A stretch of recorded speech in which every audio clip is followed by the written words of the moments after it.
Hello, you are listening to Skipping the Queue. We are covering Ultraman Blazar episode 18 today. My name is Red. I'm joined by Mel. Hello. And no Razan again this week. We think he might be back next week. He's just taking some time. Yeah, he's just taking some time. We'll see. He's picked a good time to take some time because, obviously, main show, Ultra Q, still a little bit on standby. There was no episode on Thursday. I think there will probably be an episode on Thursday. It will be the first Return of Ultraman episode. I can't guarantee it 100%, but I expect that it will be fine. I don't think there's anything. I mean, I say I don't think there's anything seriously wrong with my computer. It turned off and didn't turn back on again. But I expect it's not going to be complicated to fix. I expect it's going to be fine. That'll be, hopefully, fingers crossed. In the meantime, light recording day on Sunday today, because we just got Blazar to talk about. Yeah. Today's Blazar is a pretty good episode. We have got some advancement on some of the V99 plot with Emmy, as well as some more developments in terms of Gento's conflict of interest between being a family man and being the captain of the squad. Yeah, how he keeps lying to his wife. He keeps lying to his wife for... How many years has he been at this? This is, he's, at first, when it was introduced, the idea that he was lying to his wife, my understanding was, okay, so he started lying to his wife now that he's joined SCARD. No, she thinks he's in engineering. That's not what his previous job was. He was doing Halo jumps. Yeah. I think it was touched on, when it first came up, they lied to his wife that he's says he's in the engineering department, but I don't think we really thought through what that meant at the time. Yeah, it didn't quite process that. Oh right, she doesn't even know that he's been this guy all along. He's like, oh yeah, he's just the. She thinks he's the guy. He's the machines guy, but really he's fucking Jason Bourne. He's Jason. Oh my god. Finding out my husband's been lying to me, oh my god, it's Jason Bourne. This episode, we have got new kaiju, Iguro, which is a big, what's the red god card from Yu-Gi-Oh? Slifer the Sky Dragon? Yeah, it looks like Slifer the Sky Dragon to me. Yeah, he's this cool snake kaiju. I think I remember once, I don't know where it was, but I think I saw some people I follow who are Ultraman fans just being damn, it'd be cool if we got a snake kaiju again when they have the budget to actually make something that isn't just a guy in a suit, and lo and behold. Yeah. It's got, okay, I was misunderstanding Slifer the Sky Dragon's double mouth deal. In my brain, it was much more like Iguro's whole double mouth deal. But I digress. It's fine. Which is the best god card in Yu-Gi-Oh? Which of the three? Winged Dragon of Ra, but I just based that off. But not best. I mean coolest. I think it's Slifer. I think it's Slifer. I can only base this off of I watched that arc of Yu-Gi-Oh when I was 10 on TV, and not even the full thing. It's the kind of thing where I watched it sporadically on Saturday mornings. Welsh heritage voice. I think the Red Dragon is the best one. I think the blue guy is the lamest one. Oh, but yeah, which is a shame because it's Kaiba's, and he's the coolest guy. I think if you think about it, it's just he's already the coolest, so they gave him a handicap, and meanwhile the other guys got a buff because hey, this is true. Yeah. Anyway, Yu-Gi-Oh aside, I can go Iguro back is. to watching that, but anyway, yeah. I need to get Yu-Gi-Oh! back to Side. reading it. Yu-Gi-Oh! Side, I can just. It's all just on the Shonen Jump app. All of Yu-Gi-Oh! I mean, I should read it too. I'm just, I just committed to also watching Duel Monsters. I finished season 0, so I just gotta go back to season 1, Yeah, which I think is a better show. The thing about the weird thing when you said you were going back to season 0, and I was like trying to remember, I was like, it's not actually like in the same continuity, really, because like season 1 covers season 0 stuff within the framework of card games instead. Yeah, it's just one of those things where it's like partly completion sprayed and partly just like there were some things where I was like Mohuba just exists randomly, and it's like, who is this guy? Mm-hmm. I guess they don't need to. That was me overthinking it, but also wasn't interested in going back, even if it is not the best. I think Megumi Ogata, Yugi, and Midorikawa Kaiba are interesting.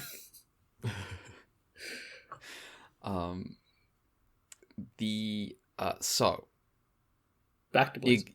Back to Blazar. Iguro is the pollution kaiju, and is like spewing like radiation. Basically, it's bad evil gas. It's interesting because it's like this. Like they make it sound like it just doesn't move, but every time they try and attack it, it just makes more gas. Mm-hmm. And it's like it's supposed to be like the smog. It's like the smog of the city. And everyone's like masking up to protect themselves from the smog. Classic environmentalist kaiju stuff going on. Terraki voice. We are all part of nature. We are all part of nature, except for the space kaiju. Yeah, they're the only ones. Incidentally, what's the name? This kaiju, Iguro. Oh, is it also Irigo? Space kaiju? Also a space kaiju. I suppose it is interesting to use a space kaiju as the environmentalist thing. It's like the smog is coming from outer space. Yeah. So Emmy thinks this is like the third wave, from like the secret V99 stuff, where there's like some differentiation between the kaiju according to some sort of conspiracy that she hasn't fully unraveled yet, and she's investigating by tracking down a guy that her dad used to go to college with, because she thinks he's working on it, and by the end of the episode he has come to talk to her and is clearly going to reveal some secrets next episode. Meanwhile, in this episode, Scar had been told to stand down, and Gento's like, well, no, we're not doing that. With a kaiju, we deal with the kaiju. No one else has ever done. Yeah, his justification was like, listen, they're gonna call us later anyway. We may as well just preemptively do the work behind their back. Yeah. Classic inter-department conflict in the authorities. Classic stuff. Guy doing this, guy who lies to his wife. Guys like this love to lie to their wives. They love it. That's the only reason they get married. That's such a strange type of guy who's like, oh, I want a wife so I can lie to her. It isn't just enough to lie to my girlfriend. We need to be married. We need to seal the deal. We need to have a kid as well. It needs to be like full betrayal when you find out who I really am. Okay, so how does this rate up compared to like the married couple doing home invasion arc role playing? Ooh, this is a new type of sicko. This is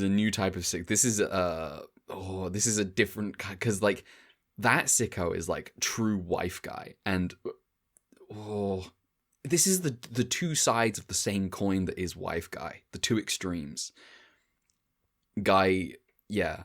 Oh man, we have discovered a new axis of being. Anyway, Gento, I'm sorry for the slander. He's normal, to be honest. They prepare to deal with Iguro. They figure out, Yasunobu, Teraraki figure out, well, we just have to. It's spewing all this air because it's like making an atmosphere that it can live in. So we just have to clear up the air, and the kaiju will be gone. And they're like, oh great. So how do we do that? And Yasuno was like, hell yeah, we turn Earth Garon into a big air filter. And so they do, and they launch, they start filtering out the air, cleaning up the air, and then they get attacked, and Blazar has to come out, and Earth Garon comes in clutch, the people's hero. Yeah, Earth this Garon is Earth Garon's time to shine. Saves Blazar from getting strangled or whatever. Beats up a bunch of these kaiju, snake kaiju. Yeah, worth noting that like the one in the Irgo just turns into fuck. Gabalga. One of them just turns into Gabalga. Yeah. Yeah. I don't know how it does that. We might get some of that next episode. I think maybe the assumption is that like it's just like an immature larval form. Maybe. Mm-hmm. Maybe. That could be the case. And we get because Earth Garon figures out, the Blazar's sword uses electricity, so we can use that to clear up the because like I think somehow. Earth Garon gets damaged, it can't do it itself, I guess. Mm-hmm. And so Blazar summons the sword, kills a couple of things, and also uses it to clean up all the air somehow. Yeah. Electricity magic. Honestly, one of the more reasonable grounded things he's done, just based on like them explaining beforehand, as opposed to the one time where he just turns a kaiju to ice because. Mm-hmm. It is funny, like Teraki just like talking on like the big loudspeaker on Earth Garon. Blazar, can you hear us? Do you know how to? Can you use your sword to electricity, please? I love Earth Garon. Now you're doing it. I'm getting a Sonobu pill. I just got get ripped. Earth Garon calls him Blazar-san, and I was like, oh, that's cute. Not Blazar Dono like Zangil. No. Oh, Zangil, what a guy. Love him. And yeah, we clean up the kaiju, and there has been, running through this episode, Gento's wife has just been like, you're way too absent. You gotta be around, because like your kid hates you. Your kid's like really annoyed that you're not around. And he's just like, well, first of all, she's like, I know you're in the DDF, but is the engineering department really that busy? And then like she points out this bracelet that Jin got him as a gift, and he just kind of left it there for like who knows how long. Which obviously really annoys Jin. Mm-hmm. I like the bit where Satoko like texts Gento and is like, can you please just like come home, please? Like Jin's not well. It'd be good if you were actually a dad. And so Gento does the dad thing. He's like, okay, I'll come home. And like Satoko tells Jin this, and Jin's reaction is just like it feels like a very mixed reaction of both like he's like pleased and smiling, but also you can tell he's like, will he though? Yeah, it's like, yeah, I've heard that before. And of course, the thing is like, oh no, the kaiju's attacking, so Gento can't make it. But the secret actual stroke of genius got, the world conspired to make Gento a good dad, by just having him turn up on camera, and whilst he's rescuing some people, and Jun got to see, and is now like, oh yeah, my dad's really cool.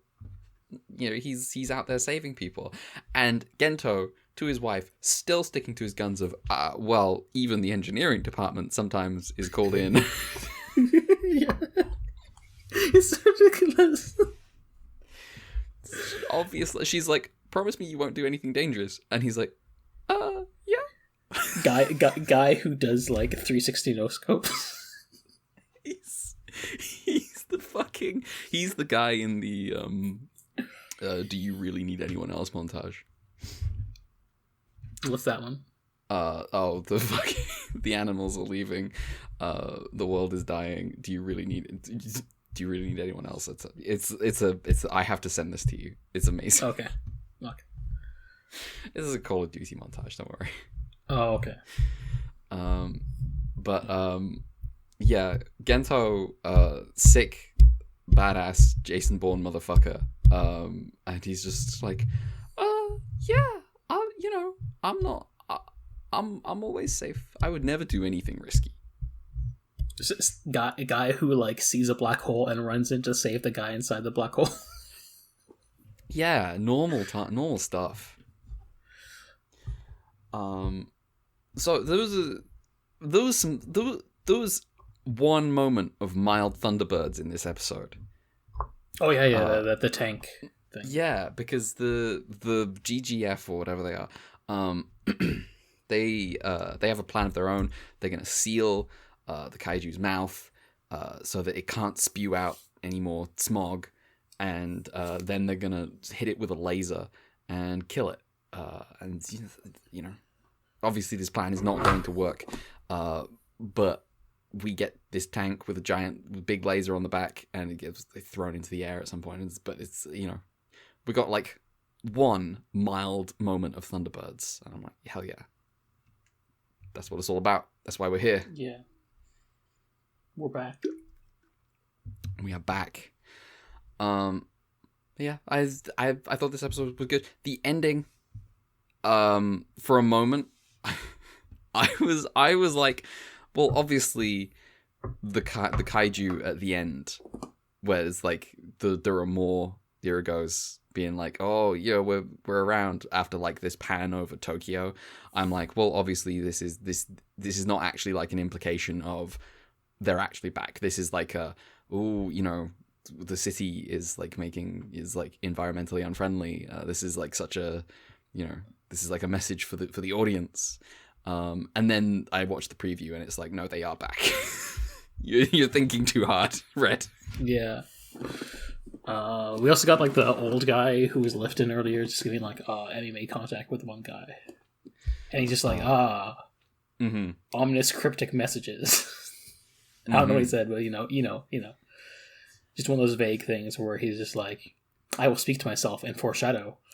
This guy's thing being he works out while he's got like blatant Secret Service guys around him is pretty cool. I assume he's like the bad guy. I assume he's the bad guy of the whole show, kind of. But we shall see. I mean, it's hard to say because it feels like we can have like both a human bad guy and also clearly coordinated alien. Yes, threat. Yeah, we'll have like who? Okay, do we think it's going to be anyone we've seen before? Are we going to get Zeton? I feel like. Or is that too big a plot? That's too. You can't touch that. I mean, I think it's one of the things where like I feel like it's not that Zeton doesn't come back, but I think like bringing it back for the finale of a different show is kind of like rude. It feels too cheap in a way. Okay. At least is my view. Like, I don't know. I feel like if you're gonna, I feel like. So, do we think it's gonna be like original aliens? Yeah, I also feel like it's not that we haven't had like a throwback kaiju in the show, but I do feel like for like the finale, especially because it's mostly been an original kaiju show, they're gonna want to have something more original. Yeah, that makes sense. I think if like a show where the final boss is a throwback is like the season is a throwback. If that makes sense. That's true. That makes sense. Like in the like a hypothetical new generation Ultra 7, that's when they bring back Panton as the final boss. It's more of a cyborg now. One head's a robot, and one head's a. Let us make a new Ultra 7. Holy shit. We'll make the Ultra Guard more evil. Well, we will make them just as evil. It's just that, We'll make the camera agree with us. Yeah. We won't be weird about it. We won't have people going, damn, that non-mal episode was kind of weird. I'm curious how Heisei Ultra 7 will be. Heisei Ultra 7. We'll get to that in a few years. But... hopefully it's anywhere near as good as Heisei Doctor Who. The original, anyway. I cannot comment on. I love that tweet so much. Christopher Eccleston, man, what a guy. There's Heisei Doctor Who and the New Generation Doctor Who. Mm-hmm. Yeah, that one's shit. Hopefully, y'all enjoy New Generation Ultraman when we get there. Yeah, who knows? We'll see. Yeah, I'm slightly worried by what they mapped it to in terms of Doctor Who. I don't think you can treat this as a 1-to-1 comparison. I'm not gonna, but it was funny. I raised my eyebrow at this denotion of, oh yeah, a New Generation Doctor Who, and I go, oh, that's an Ultraman thing, isn't it?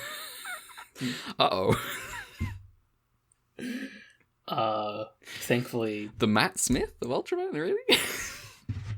Thankfully, half of Ultraman. Well, I was gonna say it's a good thing half of Ultraman is in Lost Media, but also I feel like you disagree. I disagree. Why would I disagree? Oh, just because you don't like it. Oh. There's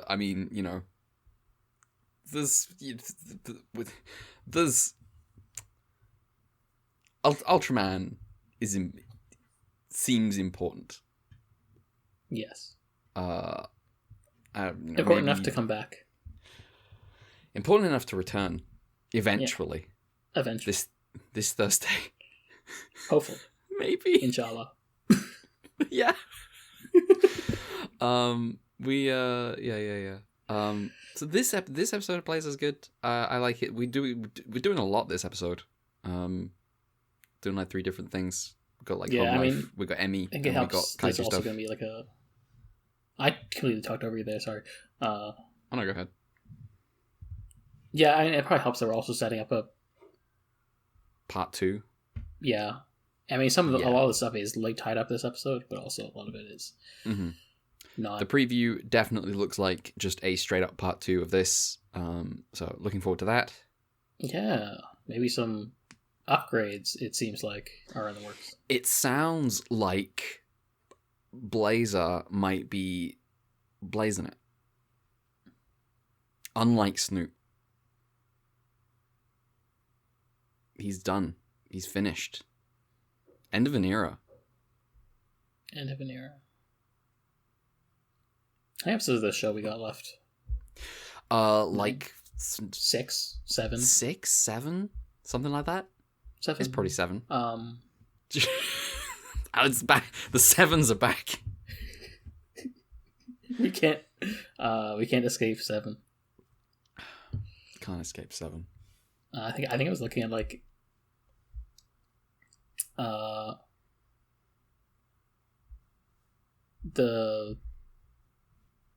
day we hypothetically record the last Blazar episode of Skipping the Queue is the 1-year anniversary of our podcast, which is just fun. Oh, that is cool. We definitely planned this. Yeah. We knew that was going to happen. It's the same way we planned Blazar being the first week of Ultrasound. I don't know whose voice that was that said that's cool, like they were surprised, but it wasn't me. It was someone else. Blue? Yeah, that was Blue. Blue snuck in.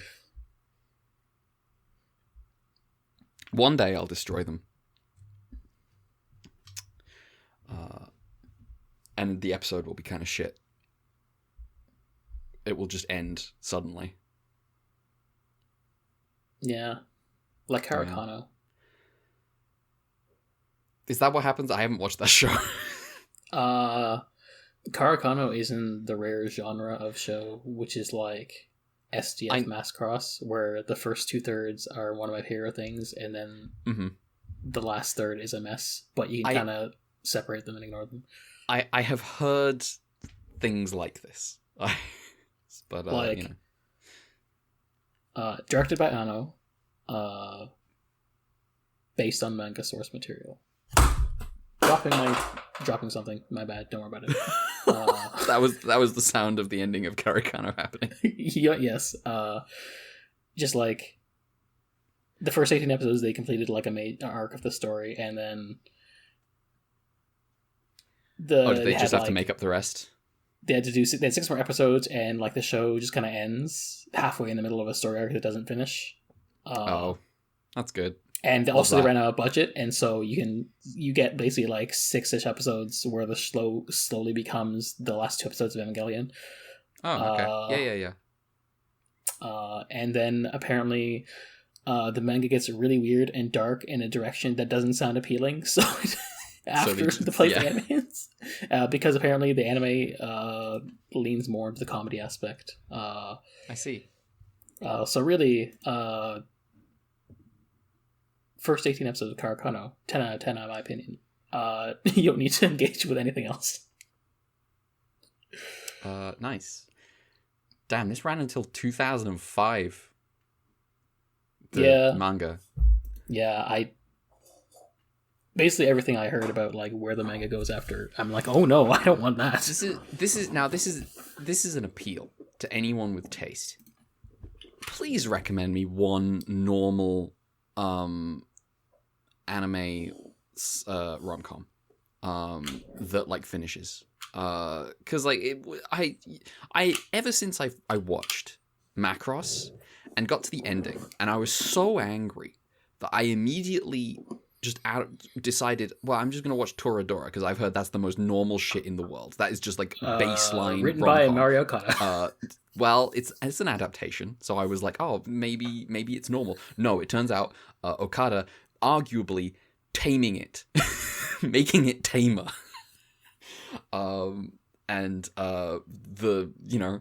It's like a good show until like the last 3 episodes where they speed run like 12 different soap opera plots.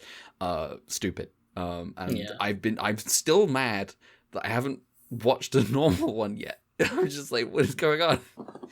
I didn't watch Karakano because I heard that also went weird at the end, and I was like, what the fuck?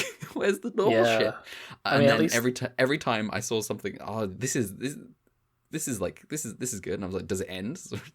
No, it's manga. What the fuck are you talking about? So, more like my goat. Anyway. That's not a rom-com. I always said that because I thought you said my go. Oh no. I said Karakano. Yeah, Karakano is my goat with several asterisks, but it's fun. I do like how my go has permanently altered your brain chemistry. Yes, completely. Shattered my mind. Truly did. Anon and Soyo, the girls of all time. I agree. Really based on like 2 lines, like one scene with each other. I was like, oh damn, brain chemistry altered forever. It's just, they're good. People should watch Bang Dream. It's my go. The album came out, and I listened to it a lot. It's good. And Tomori, truly powerful girl. God, we have to end this podcast because we're just gonna go off the fucking rails talking about Maiko again. Listen, consider a bonus because we haven't been able to record an actual podcast for a while. Yeah. We haven't been able to record a thing. I guess we could stick up what we've been doing at the end here. I'll put in some music. Yeah, I mean, we can, not a full one. We can just, it's fun to just rant a little bit. The podcast is for us. The podcast is for us. This is true. The podcast is for us. I feel like I should say this in like Okay, first of all, I need to take care of this before I forget. 2 episodes in a row. I gotta do some color timers. Color timers. Yay. Color timers for last week, which I missed, was 5 minutes 30 seconds. Color timers for this week is 3 minutes 14 seconds. Mm-hmm.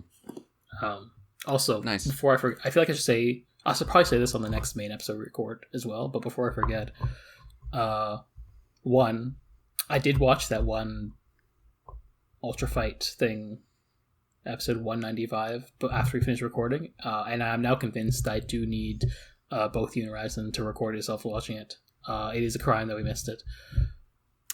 I heard. Yes. You were messaging. I will not give specifics because it is like 2 minutes, so I'm not gonna spoil it. But I see. All right. Sure. Also, apparently, the reason why I had some weird number mix-ups is because Cedric Star's playlist, one of the videos was 2 episodes in one YouTube video.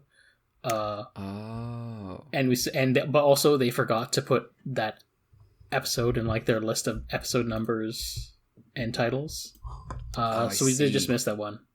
And funny enough, that is the one where one kaiju fights Goron. Oh. What the fuck? Never put Goron on my screen again. This is never. This was what none of that was your fault. This was me working my cosmic influence. To make sure that we didn't ever see anything with Goron in it ever again. Yeah. Yeah. Also, apparently the Ultra 7 if thing that we've been waiting for, they shadow dropped. Yeah. On their personal Super Imagination Japanese only streaming service. And also there's more than one episode? Question mark? Does it have English subs?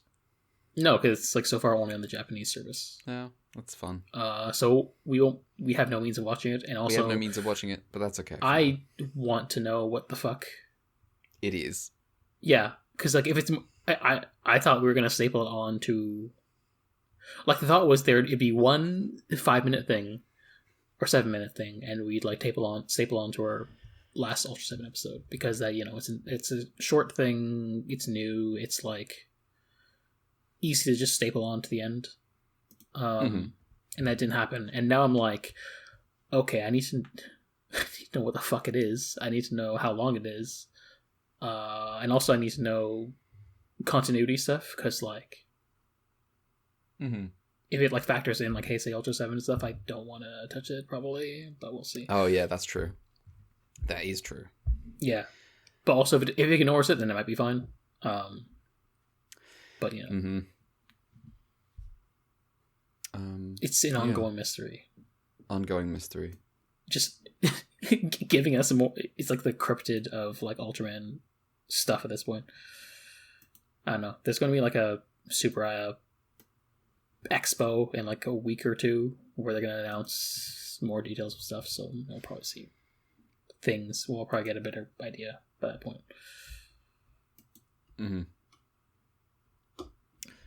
Yeah. Well, we kind of done talking about Blazar. Yeah. Yeah. Kind of done talking about Blazar. Do you want to tag on like a little what we've been doing? I mean, because you can. I feel like I haven't done much besides like playing the RPGs I've been playing. I mean, to be honest, same. I'm in the middle of a bunch of stuff, so yeah, it's like, I mean, I guess I'll give an update here. Apparently, finishing the northern hard route of Symphonia does lock you out of some scenes you get with another character, which makes me angry. There's like 4 scenes apparently you can do with one of the party members who's like the experienced mercenary fighter guy Kratos, who's like, cold, gruff guy who warms up to protagonist. He's cool. And each other. Yeah, he's cool. Is what you're saying. Yeah, he's a cool guy. And apparently you get, if you go the normal route, you can get 4 different like time sensitive scenes where Fuck. he and Lloyd do training. But if you do the hard route, you're locked out of the last 3 of them. You can only do the first one when you get to the town that you were supposed to take by boat. And I'm like, what the fuck? What the fuck were they thinking? That is the one thing that makes me mad about my playthrough setup. You're in your AVG. What the also, fuck were they thinking? Yeah. Also, it's really funny just how much it clearly is obvious that you're supposed to go the boat route, because all the enemies are just really weak now, and also the skits you get are clearly like Lloyd being like, "Damn, if we have to fight the bad guys here, but we'll have to take a life." And meanwhile, I'm like, "Well, in my playthrough, we already killed a guy like 2 hours ago. What the fuck are you talking about?" It's just like, well, this is clearly done out of order. I think I don't hate in principle the idea of like having like 2 different routes and doing things in different order, but I also feel but you do feel kind of fucked. Yeah, I feel like they should have thought this through a bit better in a way that's like, less like, if this feels silly, doing the other way around, and also I miss stuff by doing the other way around. Mm-hmm. Yeah, rip. I guess my only update is I've watched, I'm reading some Dungeon Meshi, and I've been watching some Scott Pilgrim. Yeah, I'm gonna probably watch Scott Pilgrim. And because the show is clearly animated to the Japanese performances, I have been forced to take an incredibly embarrassing position and watch it in Japanese. Oh, I was thinking about that, but also I was thinking like, I should probably do English. Yeah, oh well. I will simply be cringe. Okay, I'll compare our responses. We can compare. Yeah, we'll compare notes. I'm curious about, since they got like the actors from the movie back for the voice actors. Yeah. And then one of my mutuals was like, "Damn, how did they get like the actors who are like presumably mostly American to actually pronounce Toronto correctly?" As in, like, local GTA English dialect pronunciation. Yeah. As I have just given. Mm-hmm. As opposed to like an American who'd be like Toronto. Yeah. So that'd be fun to hear and just be like, oh yeah, they got it. Yeah. Dungeon Meshi's good. I like that the main guy's a weird little freak. And not little. I don't mean that. I don't mean he's the human fighter. He's like the normal milquetoast guy, but he's the freak of the party. I like that. So yeah, it's good. He's just secretly wants to eat all the monsters. That's okay. So this is. Mm-hmm. So in Pikmin. The protagonist of Pikmin, at least the first 2 games, is Olimar, who little pig guy. Yeah, he like lands on planets, and he's like he'll like have notes about like he's like, you see he has like, it's really neat because it'll be like a log of like, oh yeah, here's like all these details of the treasures I find, the creatures I find, and they're really like nice, and like, oh, there's like a kind of sciencey guy, like he works for a delivery company, but he's like, I guess mm-hmm. smart enough guy to put this stuff. Pikmin 2 introduces Louis, the blue guy, as player 2. And like, the thing that you eventually discover is his thing is eating, and his notes for the bestiary is like recipes. Nice. And it's good. Nice. That is absolutely the Dungeon Meshi vibe. Incidentally, Louis being the food guy is also the reason why he's responsible for a bunch of problems in that game, and apparently Pikmin 3, which I haven't played, but like I've heard lots of stuff, which is fun. All right. I guess that's kind of it. Yeah, we can't get too much blood out of the stone. No, it's for 40 minutes. That's plenty. Yeah, we just gotta give a little extra. I've just got to finish stuff by next weekend. Yeah, I need to finish stuff too. I won't finish these RPGs, but I should at least finish some other stuff. No, do not rush to finish. No, I'm not going to.